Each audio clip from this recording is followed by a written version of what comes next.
So, good afternoon. Good afternoon. To start off with, would you like to say your name and where you are? Jonno Hanafin. I am at the moment in my home in the Seattle area of the Pacific Northwest of the US, Bainbridge Island to be precise. Hmm. Okay. It's mid-afternoon Hmm. and it's a typically overcast Seattle fall day. So the rumors are true. Not as much as I think they would have you believe, but I think I saw Sleepless in Seattle. There was a line in there that said, it rains 9 months of the year. And that's where I think the largely misconception comes from. It's actually quite sunny much of the time here, but that's our image. Mm. Okay. Yeah. So, a little bit about yourself. The first big question that we do ask is who are you? Who are you as a person? Who are you as a human being? And that can speak to anything about you that you'd like to bring in, your qualities, your passions, your values, whatever you'd like. Hmm. Well, certainly can't complain about your being too focused with the question. I like a fat pitch. So that's wide open. I appreciate that. And actually, that's the first thing I would say about me. I like that openness and that range. I think the first word that comes up for me, given our earlier conversation of introduction, is I'm curious. You use that word. That's why you're doing this project. And that's a big part of me. I'm curious. I am these days aware that I am a privileged white male. I'm an Irishman, born in Ireland, grew up in New York. I am a change agent. That's a very big part of how I see myself. I've been an organization consultant for 45 years and a Gestalt practitioner in organizations for 35. I'm a dad of a gorgeous, wonderful, adoring, and adorable 22-year-old. And my wife and I live here in Seattle in a beautiful home. I feel very privileged to be here. An island is a pretty good place to be in a pandemic. So I'm appreciating that. What else am I? I am not sure what your interested lenses are, but I'm an INFP. I am a Capricorn. My learning style is concrete experiential. I'm blue on strength deployment inventory. I enjoy my sense of humor. I'm a gift giver. I like giving gifts, and I love my work. Yeah, I've been doing it now for, since 73, 74. And I love it because I never know what's coming next. It's never the same thing. And I like that. I like some predictability. I have some rituals, mostly at home, just to keep me anchored and grounded in a way, since most of what I do is pretty unpredictable. And that's part of the attraction. Yeah. So So you asked what lenses I'm interested in, and one of the questions that I've really enjoyed asking is if there's a particular value that you sort of orient yourself around, or structure yourself around, or hold in some way. a few come up. I would say hope. It's not really a value. It's not a value, but I do value it, and I spend a lot of time kind of replenishing and sustaining my own sense of hope, but also people that I work with. It feels important to me. From a value perspective, I would say, and this is part of what attracts me to Gestalt, is respect. I've been drawn to the Gestalt orientation because for me, it feels ultimately respectful. The bottom line is the client or the person's experience, the organization's experience.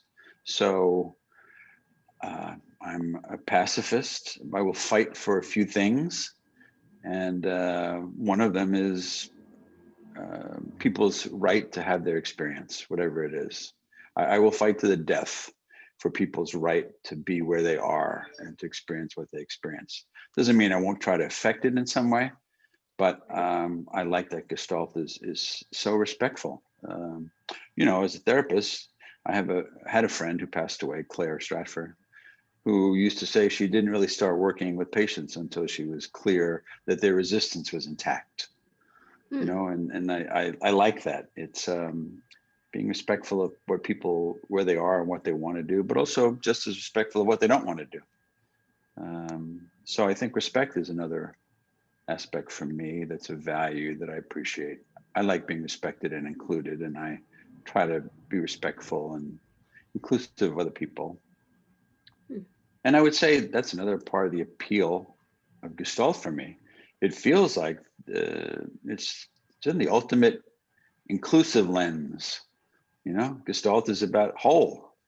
Well, if you're going to get into whole, that means everything and everybody. And I'm finding these days with the surge in people being interested in learning more about diversity, equity, inclusion, social justice, and so on, that Gestalt really contains the value of including everyone and considering everyone in every part of a system. That appeals to me. Actually, fairly radical about that. Yeah. Well, say more. I'm curious what you mean by radical in the sense, in the way that you used it. But I agree with it without knowing what you mean. In the sense of really proposing non-judgmental and non-categorical and non-prejudicial perception. Exactly. Yeah. I'm so in that sense, it feels very safe. Go ahead. Sorry. It feels very safe. Well, I think because it is a place of safety because as you say, not so much judgment. It's more about what is than what should be. You can start with what is, and you can go to a place of is that helpful or not. But it's okay to start there. That feels safe to me. People can have the experiences they're having and say what they want to say, for the most part. Even though that can be experiencing a deeply unsafe reality and then seeing how it can change. Yeah. I guess it's not a value, but that's another big part of me that feels important is I love irony and paradox, So the idea that you grow by being who you are instead of being something different. I love that. I just love the paradoxical nature of coming from this perspective. It's like, okay, you encounter resistance as a leader, get into it, like heighten it. What? That feels counterintuitive to most people. It's like, oh, I'm a leader, I'm encountering resistance. My job is to eliminate it. Well, yeah, maybe, but it's more to work with it. And the way to do that is to get into it. And so I just enjoy, it's part of my sense of humor, I suppose. I enjoy irony and, paradox. And I find it ironic to be working in a wireless company and find out their major problem is they don't communicate with each other, or to work in a utility plant and find most of the population feels disempowered. You have to laugh at some of these situations that we encounter, or for me, you go nuts. Yep. So I enjoy that aspect of the work that I do. Keeps me entertained. Okay. I was curious about something you said right at the beginning about yourself, which is noticing where you are in your power and your privilege in relation to, I'm assuming, the society that you live in. I don't know if you want to say a bit more about that. I've found it very interesting to actually start asking white males who are older than I am how you're aware of that and how you experience it. Yeah. Well, I will say, first off, I've generally would consider myself an aware person. And I've been stunned in the last couple of years as I do more exploration and reading of the level of systemic racism in this society, the U.S. society. It's not just here, but I will focus on here. and it's mind-boggling to me. And I grew up as a minority person in a black and brown neighborhood, and thought I had some idea of what it was like to be different than I do. But I'm just the day-to-day level at which black and brown people, and to a different extent women, I think, have to deal with this bias is exhausting. That's my privilege. I don't have to deal with that every day. I can get into it if I want to explore it and if I want to learn, but then when I'm done, I can turn it off and do something else. That's the privilege. I can go into, when I have the talk with my child, the talk is about the birds and the bees. It's not about growing up as a black man in America. Or I'm just realizing now more and more when I go to the supermarket and they ask if I want a bag for my 3 cans of whatever, I have the option of saying yes or no. I'm realizing if I was black, it's not an option. You take the bag or somebody's going to stop you for shoplifting. I'm becoming more aware of that in some ways, but it really has just heightened my own sense of using my privilege. I feel like and again, this is my belief. I don't need anybody else to share it, but for me, if you have awareness and you have ability, I think you have responsibility, whether you want it or not. And I have awareness. I'm aware, and I have privilege, and I have access, and I have ability. So I'm really aware when I'm standing in front of a client group, of 14 white males sitting around a conference table, that I need to do something. I need to, even if it's just acknowledging that I'm noticing that we're all white males. And it gets met with puzzle, just like, so what kind of looks and reaction, but it just feels important to keep that figure. It feels like it's a duty. It feels like a responsibility.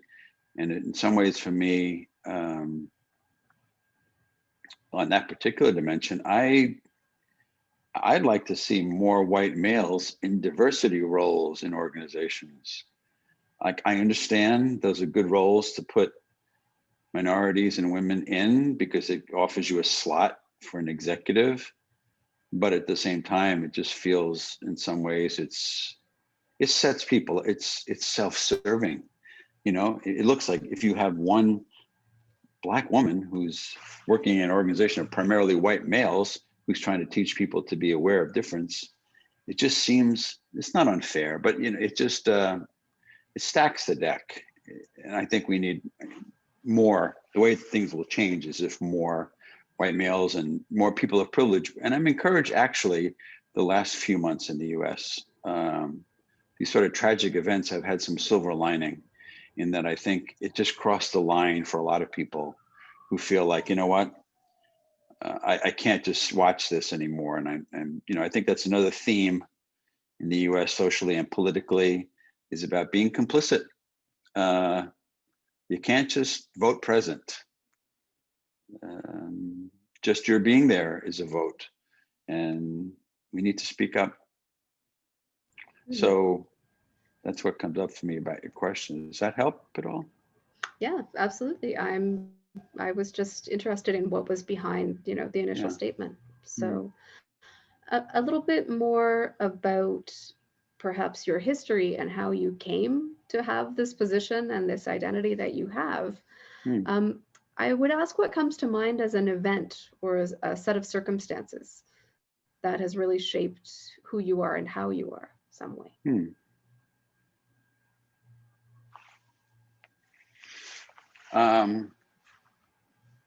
Well, at a personal level and early on, I think probably what shaped me more than I could appreciate at the time is, as I said, I was born in Ireland in 1950. And as I found out much later in life, my parents were not married when I was born, and my father had already left for America. And so in the 50s in Ireland, the Catholic Church was quite powerful, still is, but not nearly as much. And they were actually taking those sort of situations and taking the children and putting them into orphanages, and taking the mothers and put them into running laundries. I got spared that. My mother's parents took me in and basically raised me. I had a different name, which I never struck me as odd, but in hindsight it does. And then at about 15 months old or so, my mom moved to join my dad in the US.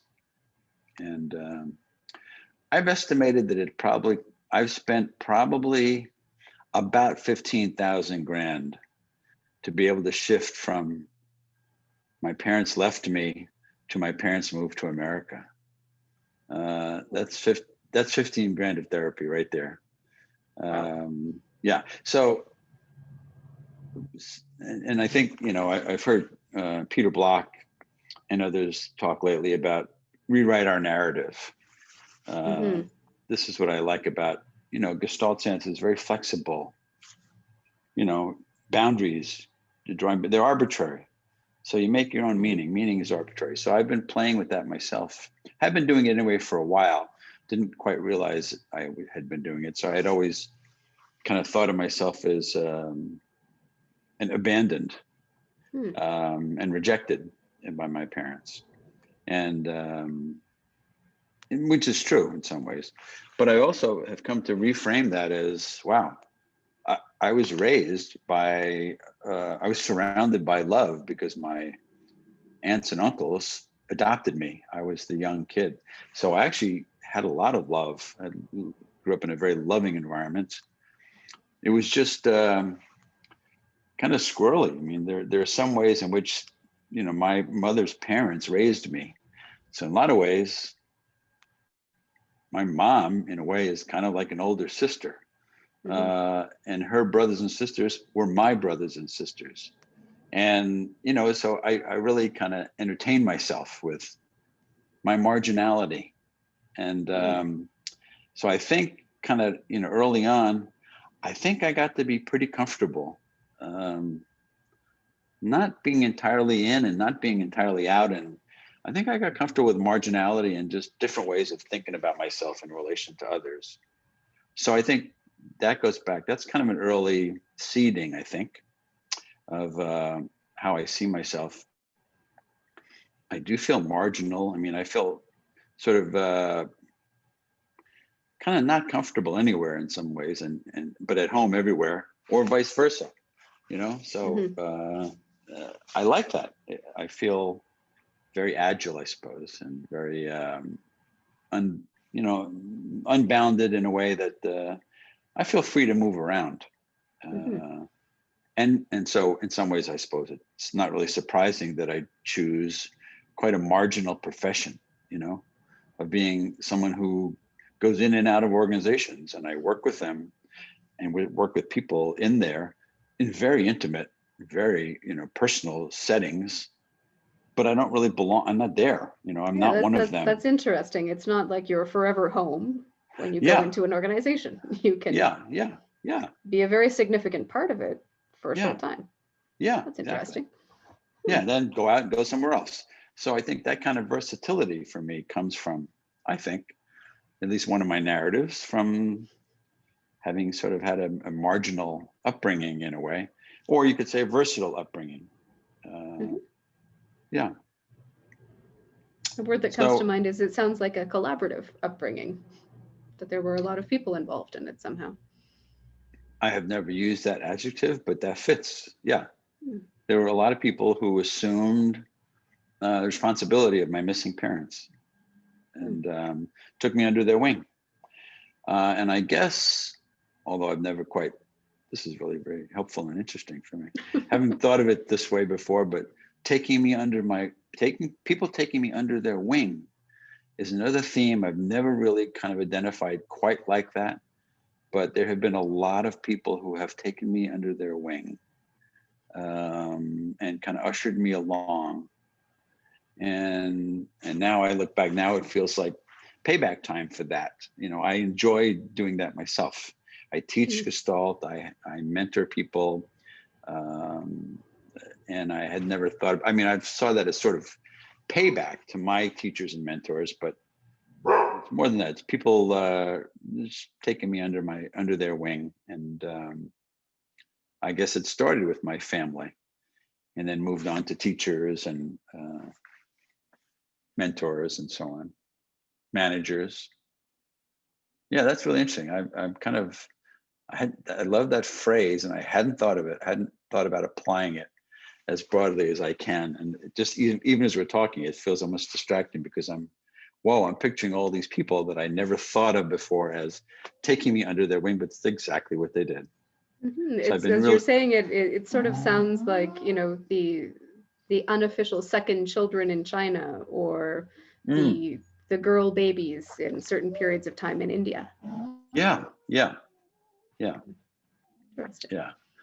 I'm going to meditate on that one tonight. I like that frame. Thank you. This is why I like just talking, innocent conversations with Gestalt people. Yeah. There's that extra availability to just kind of actually be there. Yeah. Yeah. And it is, you know, part of what I like about that too. And I'm with you. I like to converse with people. And I don't necessarily have any place in particular for it to go.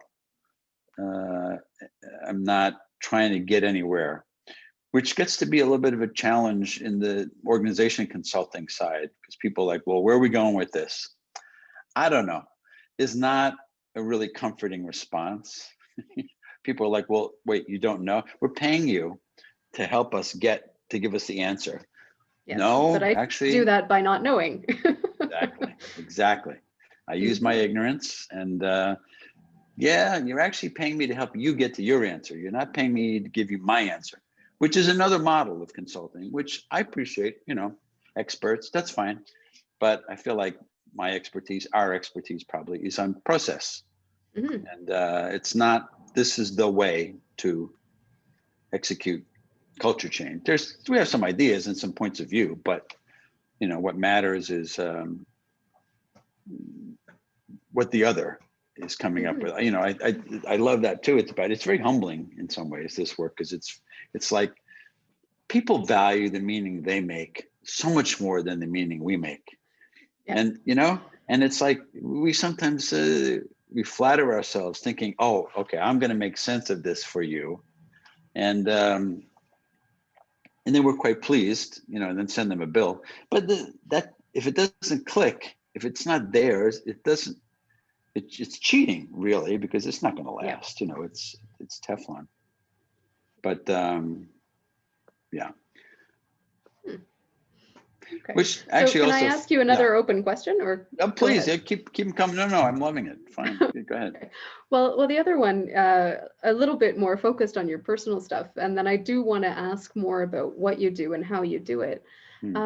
Is whether a particular person comes to mind. I mean, you've mentioned obviously your family just now, but whether a particular person comes to mind who you've run into over the course of your life who has really influenced or changed you significantly.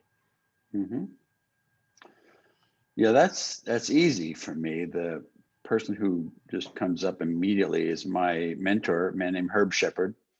Herb was a Canadian who was one of the first, who was one of the founders of the field of organization development.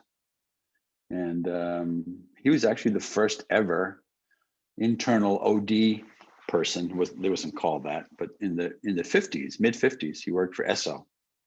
And I think his title was personnel research or something. But, you know, he was one of the founders of, or one of the shaping forces in national training labs at NTL. And he was active in the field of OD. There was one point at which he was on the board of the OD network. He was the chair of the Gestalt Institute of Cleveland. He was leading another OD organization that I can't think of at the moment. And he was also starting up this Certified Consultants International organization, which was basically OD people, anybody can hang out a shingle. We should regulate ourselves before the government comes in and does that. So he started up this enterprise. But he was my teacher and my mentor and my friend. And he took me under his wing. And one of the ones more than anyone else, I think. And I think just saw, like most mentors do, saw possibilities in me that I didn't see. And somehow managed to, I guess his confidence in me was contagious because I wasn't particularly confident in myself. I didn't have any real training in the field. I did an MBA in org behavior, but it wasn't very practical in my view. And I'm more of a, on the practitioner scholar continuum. I like to see myself as a practitioner who really loves the scholarly side of it. And one of my, I have a great partnership at the moment with my dear friend and colleague, Marianne Rainey, who also occupies both ends of that continuum, but she sort of leans a little bit more on the other side. She's a scholar, true scholar, who really relishes the practice. So we're really a great combination at the moment. We're writing a book at the moment, and it's fun to put those sides together. But Herb, I took as part of my MBA program, took a 2-weekend class at his house in Stamford, Connecticut. First off, a class at someone's house. This was 1974. Like that was kind of strange. And it was 2 weekends of a tea group, and I had never experienced that before. And I remember, he was just magical. And I remember this, it was the second weekend. It was Saturday night, about 3 o'clock in the morning, actually. There's a big fireplace in his living room. And I was sitting up, and I was one of the last 2 people up. And I remember saying to the guy next to me, Michael Kitson, who became my best friend and introduced me to my wife, and we're still best buddies. I remember saying to him, I don't know what this is, but this is what I want to do. And that shaped me from the track I was on. I was a systems guy at IBM. And that from that weekend on, it's like, that's not what I want to do. I want to do this stuff. Growth and development, organization development, human growth, whatever label I took that to mean at the time. And Herb just took me in and let me hang around with him, which is what I did for like a year and a half almost. Whenever I had free time, I would just drive up to his house and hang out. And he would have, clients come in. He had a big house. He built it to do workshops, and clients would come in, and I just hang out. And his kids were like, "Dad, who's this guy who he just drops in here all the time?" And Herb would say, "It's Jonno. He's okay. He's just learning." And I got close to his family, and but I guess it's kind of funny now. They were all, "Yeah, he's okay, but like, why is he always here? He's having meals with us, and what's he doing?"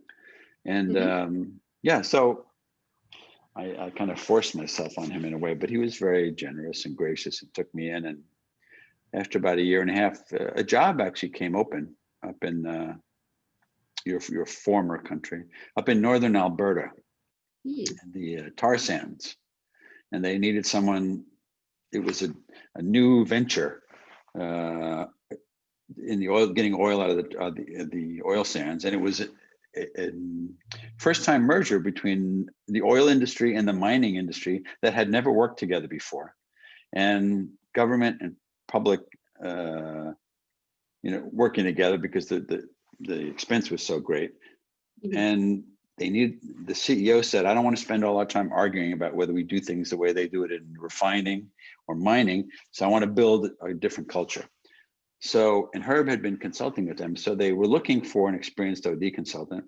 They found a couple in Eastern Canada, but no one in their right mind honestly wanted to go to Fort McMurray, Alberta, where if you think it, yeah, if it rains in Seattle, it snows in northern Alberta like most of the time. And so they said to Herb, like, do you know anybody?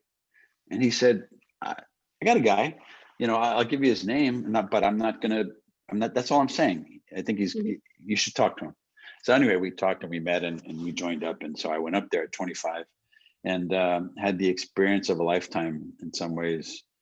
It's been a very difficult professional experience, tough act to follow as an opening act. 5 years of really building a culture from scratch was so exciting. And if you've ever been anywhere around the startup, you do 80 to 100 hours a week and you don't really care because it's just so magical and hypnotic. And the deal was, okay, this kid's got no experience, but, seems to be okay. And our deal was they hired me. Very eager intern kind of things. I was so eager. Once I got exposed to this kind of work, I just wanted to do it. I didn't really care about anything else. And the deal was they hired me and I could use Herb as my coach. So yeah, so it's great. So at the beginning, something would come up and I'd think about what to do. And I'd call Herb and I said, what do you think? And he said, well, what are you thinking? I told him what I thought I should do. And he said, that's good. And then that go ahead and do it. And then he'd send me a bill. And, that's how it worked. And I'd go to the management of the company and they'd say, I would propose something and they'd say, what does Herb say? And I said, Herb thinks it's a good idea. So they're like, okay. So the great relationship. And then he would come up every 6 weeks or so and we'd have a few days together and it was just lovely. He was probably more than anyone else. He's certainly professionally, but even personally, because, in this kind of work, particularly from a Gestalt perspective, you don't do this stuff. You are this stuff. And that was the appealing part for me. You get to go all in and you can't really hold anything back or, sometimes you do judiciously or strategically, but for the most part, it's like, bring everything you got because that's what we're modeling, And so I in fact, this book that Marianne and I are writing, I'm going to dedicate my part to her. And I'm not alone. There are a lot. Herb, he just wrote some of the classic work in the field. Unfortunately, he didn't write that much. But what he wrote was just really powerful. He wrote Rules of Thumb for Change Agents, which is a classic now, but it's just such profound common sense wisdom. And he just had an eye for going around and spotting talent. So there's a lot of people in this field who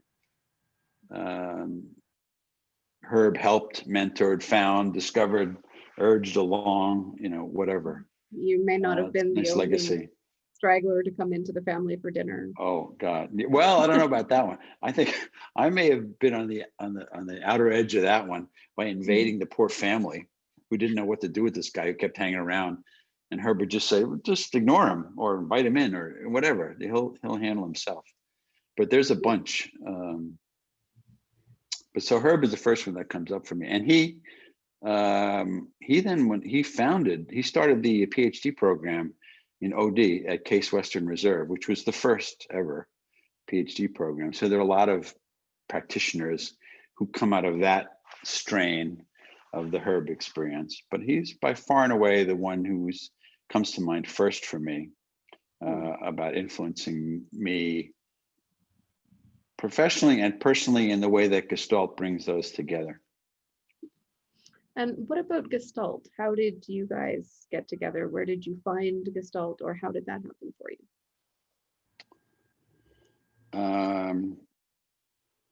I took a class one summer at NTL in Bethel, Maine. Actually, I spent a whole summer there.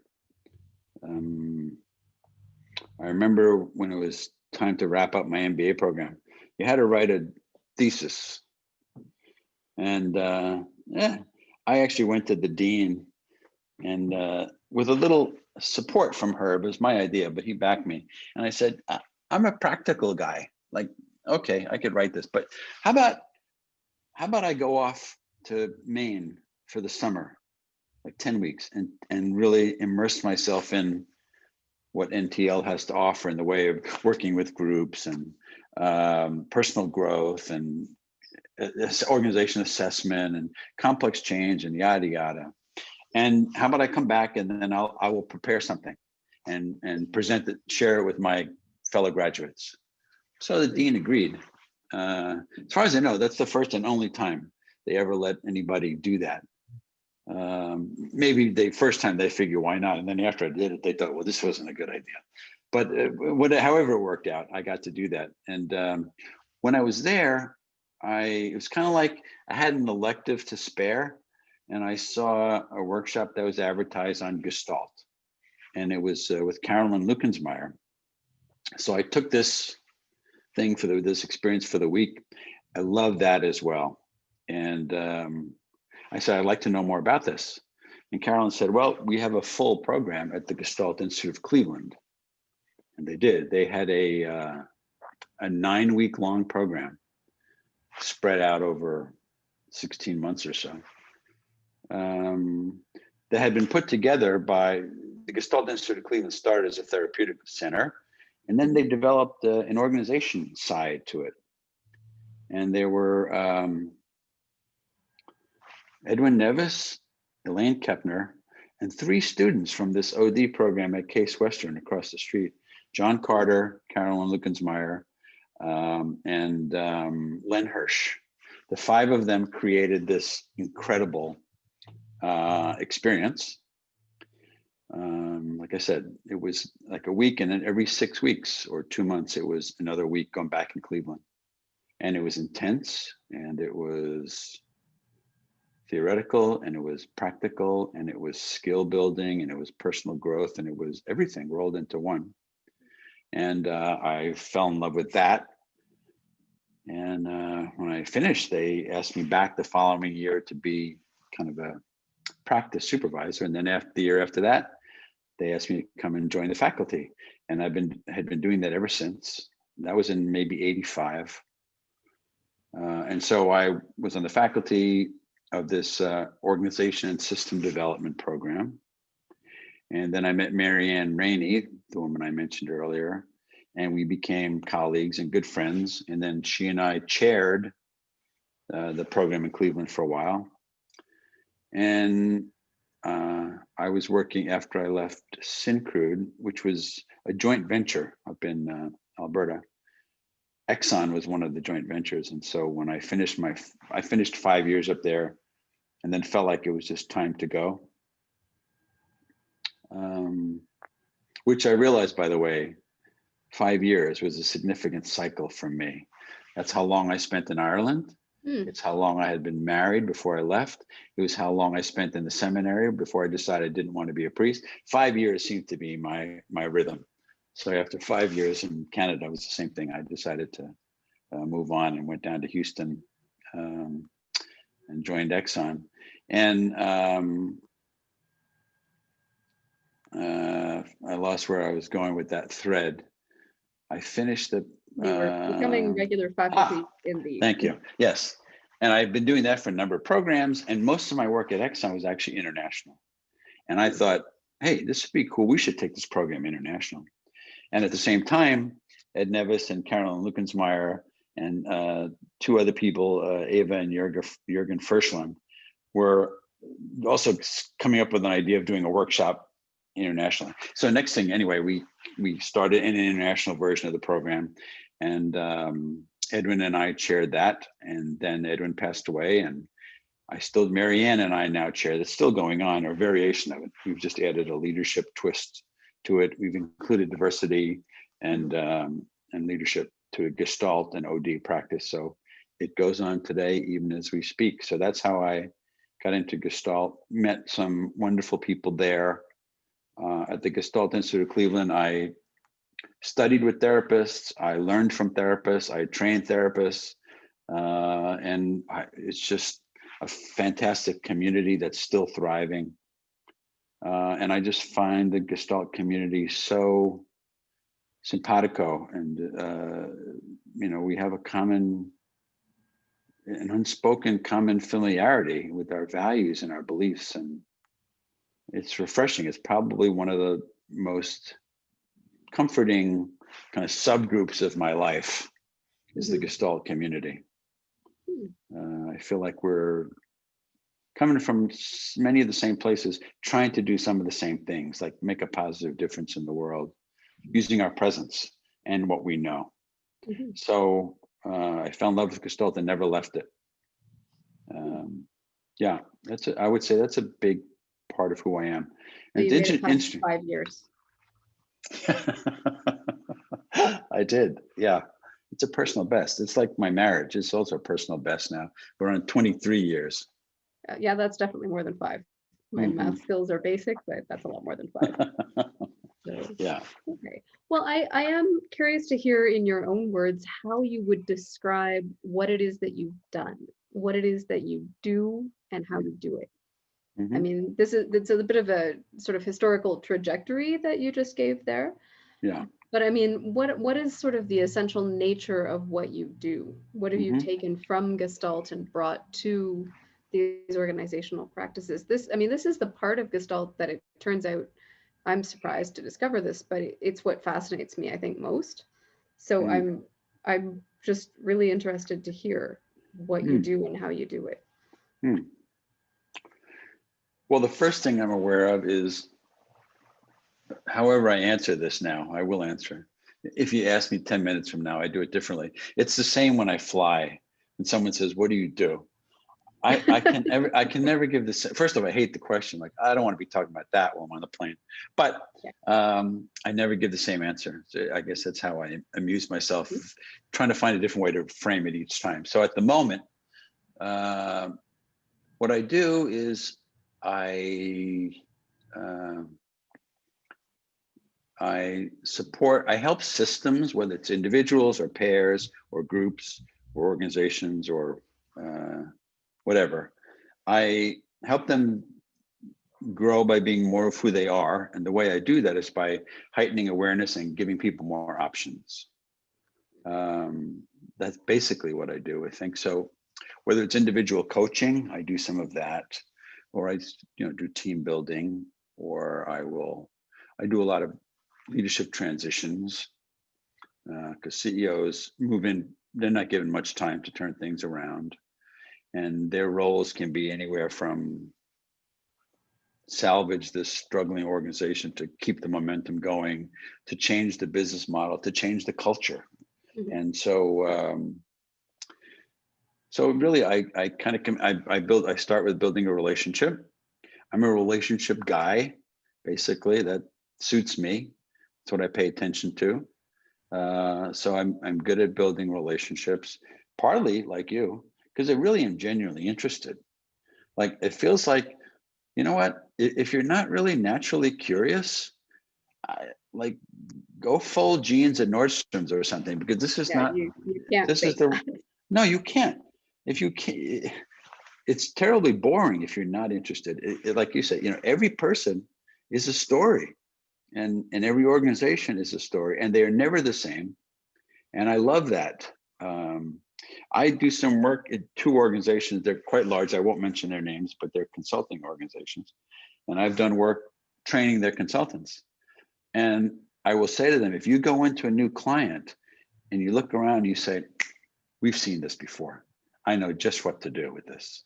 I would say to them, okay, one, you're being lazy, because no 2 people are exactly the same, no 2 organizations, no 2 teams.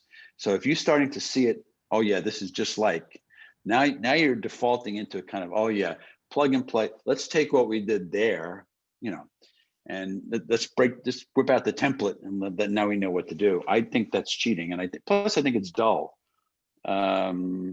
It's exciting to find, even though they look alike, like, what's the subtle difference here? And how is this one different than the last time I thought I encountered something like this?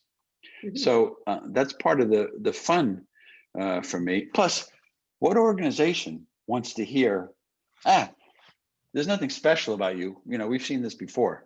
It's like saying that to a person.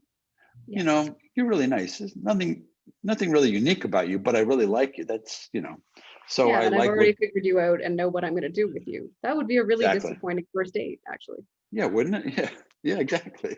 Yeah, I So don't I think there'd be like a that relationship. variety. Yeah. Yeah. And I think our obviously joint curiosity. I don't know. I think about that. Heather, I don't know. Can you nurture curiosity? Can you develop it when it's not there? I'm not sure. But man, I'm practicing that. I've been locked in the house with a 4-year-old since March, yeah, trying to figure out ways to stop him from saying that he's bored. yeah, So I think there has to be a way yeah, to help people discover what's on the other side of the limit of their awareness. That's a very yeah, Gestalty thing. yeah. Well, see, this is exactly what I do. It's what we do with different levels of system, I think.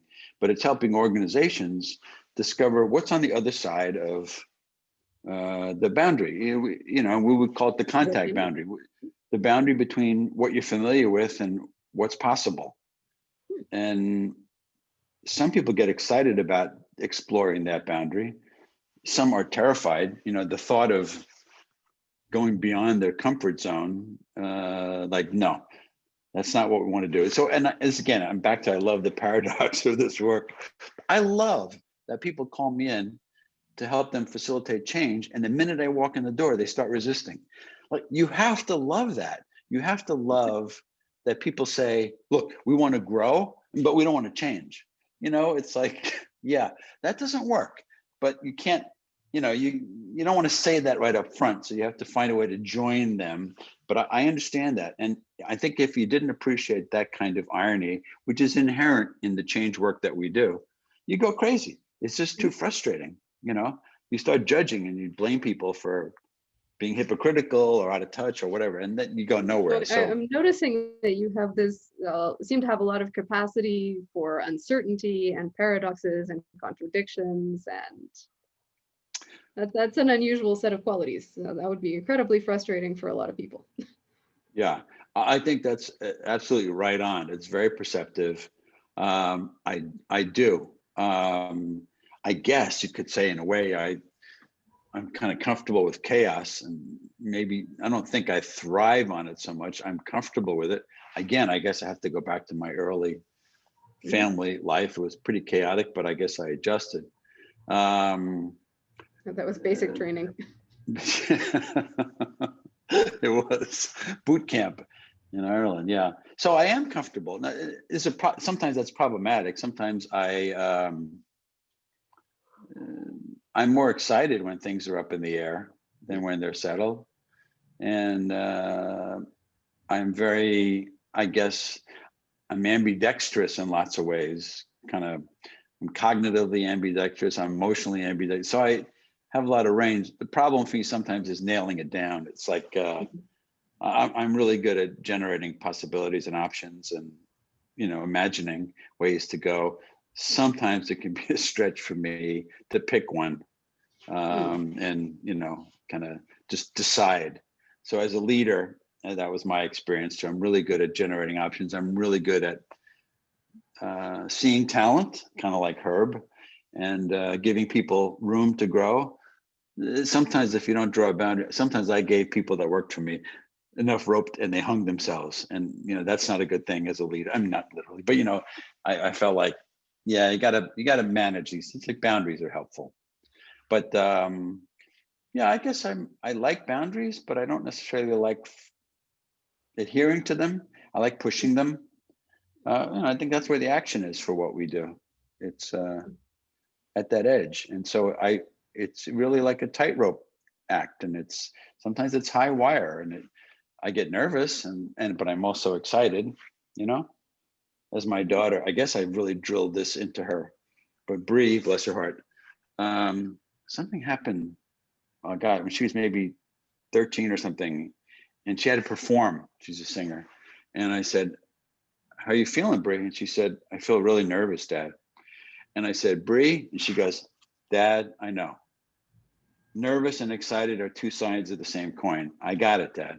So I'm like, wow, I didn't know I had drilled that in, but they are anxiety and excitement, two sides of the same coin. I'm convinced that the difference, by the way, is oxygen. I think of anxiety as under-oxygenated excitement. But I love anxiety actually as well. Sorry? That's how Pearls defined anxiety. Yeah, isn't that what I said? Anxiety. Yeah. Did he see? Well, Pearls. By the way, I don't think any of us are inventing anything new. Yeah. Really, it's hard. They're, It's just they're observations, I guess. yeah, exactly.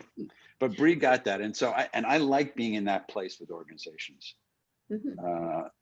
That I don't know what's coming next, but we're on this journey. We're doing it together, and we'll figure it out together. So that's, I think, a lot of what I wind up doing is helping people expand their perspective and rearrange boundaries. Sometimes expand them, sometimes tighten them, but to be more healthy and more successful at whatever it is they're doing, without judging what it is. So I feel like, and actually after Herb wrote his rules of thumb for change agents, some years later, maybe 10 or 20, I wrote, kind of as a tribute to him, a Gestalt version of that, which was rules of thumb for awareness agents. Because I think that's what we are. We heighten awareness. True. Yeah. So I am curious about that change agent piece, because I generally ask people about challenges that they've run into, which I can imagine you probably thrive on a little bit, is coming into new challenges, but also about a peak experience. And I ask people who are more sort of in the individual clinicals to maybe tell me about a client. But I'm interested, when I asked this to Jochen, he ended up telling me about an international African spice smuggling ring that started because he was able to bring bicycles to to a village. So the change agent and the scope of the projects that you work on are interesting to me. Can you tell me a story about some kind of challenge and result that you've got from that? Okay, let's pick one. Well, just because I've already talked about it, so I won't pick this one. But I'm still fresh on writing more about the experience in the oil sands, because someone is writing a book, and one of the things that was unique about that, three things in Canadian history that made it significant. One was it introduced a new industry. Second was it was the first really active approach in partnering with Indigenous people. And the third was this culture thing that we invented that was pretty pioneering. So that's fresh on my mind. But that was also a large scale, project kind of thing that impacted the culture of a plant that was built, but was, in the Gestalt sense, was really integrated because it also built the community. Fort McMurray was a town of 7,000 people, and now it's a city. I don't know what the population is, 200,000, 300,000. But realizing you can't just build the culture in a plant and then have people go back to a different culture in the community. So doing all that together. But I think, let's see, smaller scale of those. A lot of them, I think, are about integrating differences.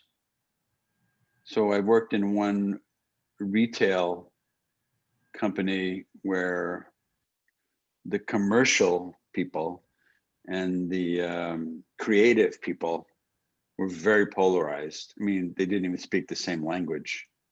And so the task was, how do we get them together? So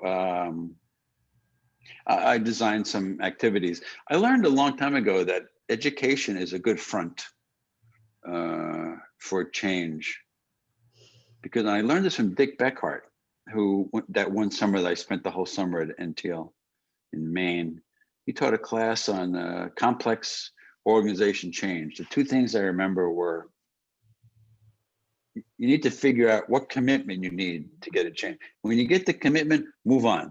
So, for example, if what you need from the sponsors is you need someone's signature on an invoice, when you get the signature, move on. You don't need to stand and wait and try to win their hearts and minds. Just all you need is a signature. The other thing is he gave an example. This is his, not mine, but he was brought into the country of Colombia that was very fragmented. And they were trying to integrate all the elements of society. Okay, the way he did that is he Dick Beckhart, smart guy, MIT, came and offered a leadership development program. And he invited the politicians, the opposition party that was out of power, the cardinal, the church bishops and cardinals, every element of society, probably even cartels. And it was all under the guise of you all need to learn about how to be good leaders. And well, and of course it was education, but he was doing an intervention. He would say, all right, just for practice, practice active listening. Why don't you two pair up over there? And, and so that was something I would learn from him. Education is it's a safe place. It feels safer than conflict resolution session, which you're all just going to learn. And so, as I say, that was Dick's, not mine, but I love that model. And I've used variations of that over time. I don't know if that gives you a specific enough story. You want something a little juicy or colorful or illustrative? Help me figure out. However you'd like to answer it, really. I mean, that's fine. You've named quite a few challenges, and I think, maybe my Canadian part is satisfied just hearing about, wow, okay, so you've kind of helped build Fort McMurray. That's not a small process. So, yeah. Okay. So another thing that I do want to ask is how all of this has. Go ahead. The one I started to tell. Apologies. Okay. The creative and the commercial people at this retail place. Oh yes. They were, kind of cultural. There's a cultural, I'd say, steel barrier between them. They didn't even talk to each other, and so finally we were getting them together. And part of how I had set this up, this activity up, also as a leadership development framework. Was for them to practice being curious and ask each other whatever they wanted. And just a lot of build up. They finally come together. Here they are. They get to ask the first question, and people are thinking, are they going to ask like,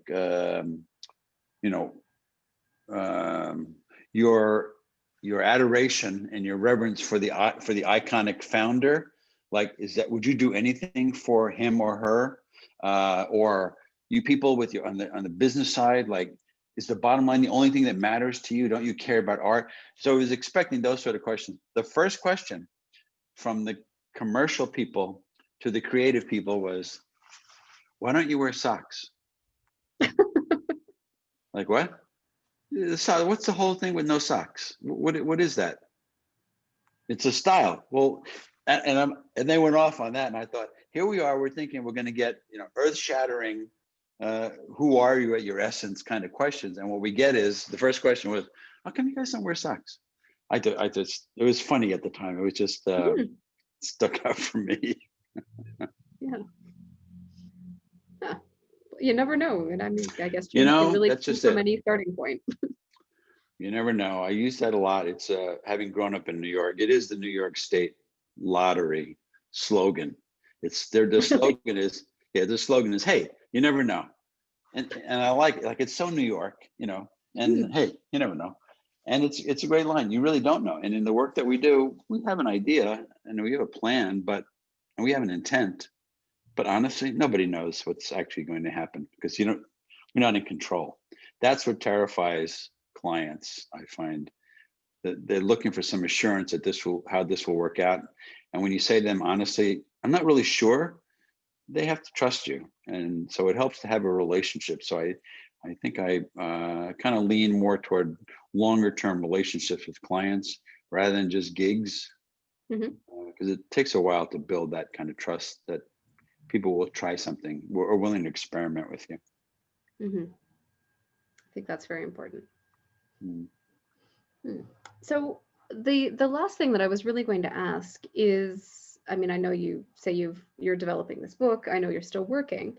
If there's anything in particular that you'd like to mention that is coming up for you that you see yourself moving into, and also about Gestalt in particular, where you think it can or should be going.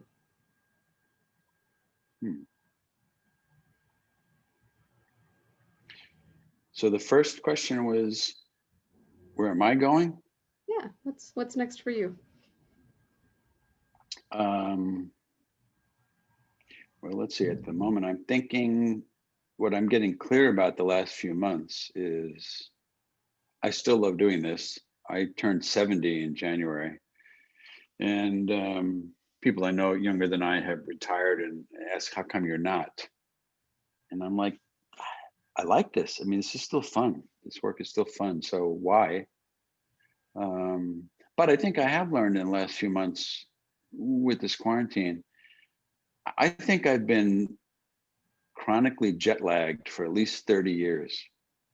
And I don't think I need to do that anymore. I mean, this is, okay, it's not, the best option, but I think we're discovering on our iGold program, which is Gestalt Organization Leadership Development, our international program, you can actually do a lot virtually. We have a class of 30 people and 12 faculty, and it's like, we just did a virtual module 2 weeks ago, and we're learning. I mean, we're on a steep curve with Zoom, or that's the platform we're using, and it's really, you can get quite creative and really do some interesting stuff. So, our model is to take what we would do if we were in person and figure out how do we do this virtually. So I'm enjoying learning about that. But I think when this is over, I think it will be over at some point, this pandemic. I don't really see myself doing, 2 continents a week. It's just, I don't think I want to do that anymore. And having had 6 months now of been able to make nice connections, and like you with your client, you can Zoom and you get Zoom fatigue, but when you're done, you're home. I like that. I don't miss, I miss flying a little bit. It's nice if you're flying business class on Sing Air, okay, that's not bad. But the rest of it. Well, there's a layover in an overcrowded airport for 6 hours. Yeah. That part, not so much fun. So I don't think I'll travel as much, but I'll still want to be places, but maybe I'll learn to do this more. And I want to write more. I really, so many times I have felt about Herb, God, Herb, I wish you had written more. He didn't. What he wrote was precious. And so, I've known my primary resistance all this time to writing has been doing it.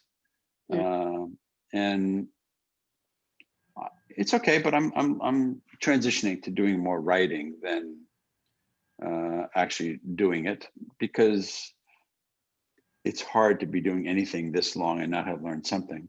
And so some of the things I've learned, I think, are useful, and I'd like to share those. And I like teaching, so I think I'll do more of that.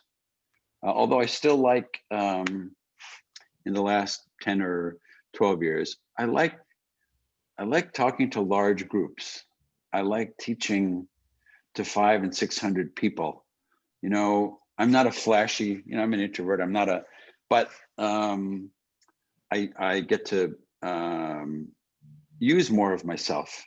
I feel like I'm a bit of an entertainer. I feel like I can indulge the frustrated stand-up comic in me. I can teach, and I've learned with executives, it's really a challenge, because executives really love to learn and they hate to be taught. Yes. And it's a great challenge if you can sneak it in on them while they think they're being entertained, and so I like doing that. And I just like the energy of being up in front of a bunch of people, do 90 minutes or 2 hours, and then you're done. I like that. So I think I'd like to do more of that and more writing. Professionally. Personally, Julie and I like to travel, which is interesting because we haven't in a while. Downstairs, into the backyard. That's right. Yeah, we actually, when the pandemic hit, we were caught in New Zealand, and we rushed back. But that was the last time we traveled. It was in March. So you almost moved to New Zealand because then we would just let anyone out. We could have, yeah. If they didn't let us out. Which, by the way, I wouldn't have minded, because I think I'm blocking her name now. My favorite world leader at the moment, Jacinda. Yes. What's it? Yeah. Yeah. So that's where I'm going. Where's Gestalt going? I would love to see Gestalt more broadly embraced, because I think the underlying values feel so relevant to me. Inclusion, holism. It's like, come on, climate change. You can't. There's no boundaries. That kind of mindset. Well, we're going to do this, but you're not going to do it. It doesn't matter. It's the same client. It's the same system. Integration. Bringing differences together to create contact and synergy. This is what we need. And I think just bringing people in contact with each other. And I know some of my colleagues have been doing that in different settings, some of them in the public sector, but just bringing large groups of people together to make decisions together. Like after 9/11 in New York, 5,000 people coming together to talk about what do we want to do. So I think the underlying principles of Gestalt, of mind, body, spirit, heart, soul, gut, energy, spirituality, that kind of integration the world needs more of. And I think bringing differences together in a positive, respectful way, where, if I stay local, Biden's sort of acceptance speech the other day about, I want to be the leader of everybody, not the leader of the people who support me. And the line I love is, we got to get away from this idea of those who are in the opposition are the enemy. Difference is not the enemy, so that kind of mindset, that feels pretty deep, at least in the US at the moment, and in some other places. So I'd love to see Gestalt expanded in its application. Well, I think I'm sitting here and all of a sudden a little light bulb went off as you were talking. And I think it has to be a shift in the training, because the institutes that I'm aware of, a lot of them bring systems ideas down to individual practice. But I'm not seeing and hearing a majority of Gestalt trainees or graduates then being turned around and sent back out to work with systems. Yeah. And maybe that's just the change in my own orientation. But as you said it, I was like, well, that's pretty obvious that it should be happening.